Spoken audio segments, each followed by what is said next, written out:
heavyweight champion of the world, FrancisNgannou.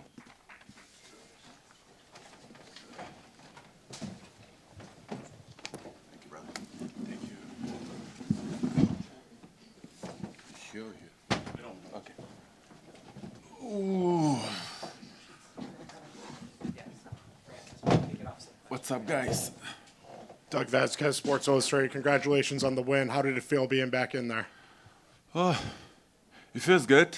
Feel like kind of remember myself. I have to remember myself. Like, okay, I do this right, and I can do it right. What did you make up the build up all week to the fight? Because it felt like with these three main events that Philipe was the forgotten guy. Did you feel bad for him at any point, or like what did you make of how he handled his fight week? Not that I feel bad for him. I mean, I think everybody was promoted very well. I saw even the fighter on the prelim card get promoted very well. So I think everybody get his spot. Of course, like Philippe wasn't the main guy, but he still get promoted, and then I think he was good. And then last one for me, after this win, it seems like your options are wide open. You can box, you can fight in MMA. Jon Jones' name has been thrown around, Jake Paul. There's some buzz around the internet about Brock Lesnar. He just retired from the WWE. Have you heard those rumors? Is that something you've ever even thought about? Well, I think a rumor been around. There have been so many rumors around, but at the end of the day, what's possible to do is the only thing that I focus on. And yeah, I want to jump back to the Philippe question that you asked earlier, and I mean, I think even though I believe that he was promoted, I think he's been underestimated. I saw like a lot of people like count him out, and the guy that I faced tonight, of course I won, but he was tough. You know, he was tough. He could eat some punch. I think he has a opening. He has a spot. If he has a fighter at some other guy, he can make a good statement. By the way, I think he's the guy that deserves the performance of the night. So maybe we should give the performance of the night to Philipe Lins. Francis, over here. Congratulations, Francis. Coming into the fight, knowing that Jon Jones was going to be here watching you, did that put any pressure on you to come in and just, kind of like want to run through Philippe? No, absolutely not. Tonight, Jon Jones was just a fan watching the fight. Perfect. My second question is, did you get to speak to Philippe after the fight? No, I didn't get a chance to speak to him. I mean, we changed a few words in the octagon, but I didn't want to take too much of a time. I think he needs time with his people. Thank you. You're welcome. Simon Simano with MMA Junkie. Francis, you've acknowledged that Philippe was a tough opponent. How did you feel in there physically? Did you feel like your conditioning was good to go farther than round one, if it had? Bro, you have no idea. My conditioning was best than ever. Like, basically, after the first hit, and then he kept going, I'm like, okay. I think, by the way, I didn't know I was going to finish in the first round. At some point, I knew we were going round two. The fight was going on. And then I think I just clipped him at some point, but I was prepared. I'm like, okay, this fight is going, it might go to the distance or something, because this guy can eat some punch, So I was prepared. The opening just happened. Earlier this week, you were asked about Jon Jones being in the building, and you said it was very interesting. We'll see what happens. Ultimately, when you got here to Fight Night, were you annoyed that he was here in the building, that you even had to, engage with him in any way? No, I wasn't annoyed. I mean, again, regardless of however I want to fight Jones, I think he's a great fighter, if not the greatest, and then I have a lot of respect for him. I wouldn't be ignoring if he's in the room, right? There is a competition, of course, but at the end of the day, we have to acknowledge what everybody is. It's not like a war. We are not in war. We are in competition.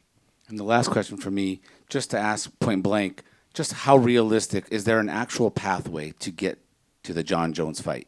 We know he's locked into a contract, but what is the actual pathway? Do you see it? Well, I think it's up to Jon Jones, and I can give you some detail if you want. I've been thinking about it. If I was him, I don't know if there's a sunset on that contract anymore. And by what I know, he signed his contract back in 2023, so 3 years from now. So the sunset is 2 years from now. I mean, I'm just saying, hypothetically. Over on this side. You're welcome. Congratulations, Francis, right here. Saeed from Combat Sports Today. I don't know if you noticed during your walkout, Dana White went live on Instagram and announced Conor McGregor's return. Did you realize that or no? And how do you feel about it? And what the fuck do I have to do with that? I mean, so I should stop my workout and look what is going on with? No, well, I mean, people during the week were saying that he was going to announce it I during don't care, bro. Okay. Let's move on. Life goes on. I'm doing my stuff here. I'm doing good. I have no problem. Everybody can do whatever he wants. And did you hear Robeles de Spain call you out after his knockout? And Yeah. what do you feel about that fight? That feels like an amazing fight right there. You feel so? Okay. Then let's talk about it. I'm down to fight. And if you think he can handle, okay, why not? Awesome. Thank you, Francis. You're welcome. He did make a statement. He had a great finish. So I mean, after a finish like that, it's hard to argue to take something out of somebody. Francis, Ali Sekbak, first of all, you look so good like you haven't fought yet. Bro, I've been sitting in my locker for 2 hours, chilling, waiting. I mean, I have the same question. I have to ask myself at some point, like, did I fight today or was yesterday? What did you think about the two other fights? Obviously, you watched them. It was fun. You know, I supposed to be the fight before, right before a roundup, before, and then they announced the Jake, the Nate against Mike Perry, and then I found that fight so interesting. Then, and for some reason they bring the idea that maybe they should make me fight earlier. So because in Europe and in Cameroon it's gonna be like a little earlier, not as late as I'm like. You know, if that means I'm gonna watch the Nick fight and Mike Perry, then I'm down for it. And my last question, you're obviously one of the biggest punchers in history. Can you tell me the first time you ever knocked someone out? How old were you, and did you realize you hit so hard? No, I mean, usually when you're in the fight, you don't really think of how hard you're hitting. You just, I mean, by the way, like I have to like think about it a lot to know that, okay, sometime when somebody falls, he might be hurt, you might not have to continue. And I'm very happy for my performance tonight because I didn't follow up. Usually I'll follow up because instantly I don't even realize that I hurt him, and I'll follow up and then maybe go with some unnecessary punch on the ground. You're welcome. Francis here, Josh Gross from SureDog. 2 questions from me. First, what do you want? Do you know what you want next? What is that? What do I want? Whatever is out there.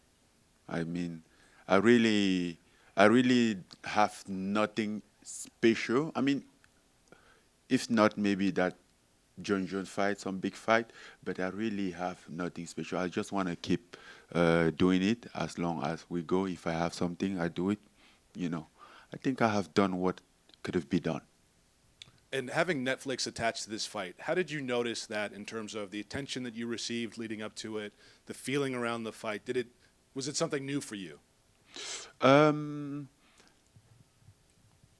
would not say new. I would say he was even easier. You know, like usually I have to get like, oh, where do we watch the fight? Like in fight day, I will be in my hotel chilling, and then from Africa, Cameroon, they will be like, where can we watch the fight? I'll be like, figure it out. Like, I don't know, you know. And this time it was easy. I'm like, sign in on Netflix. Pretty easy. So, in fact, I didn't have to say that because a lot of people figured it out by themselves. So it was a lot of weight out of my shoulder. Over here on the side. Hi, Francis. Giandra LaBeouf, Best Women's Boxing Show, period.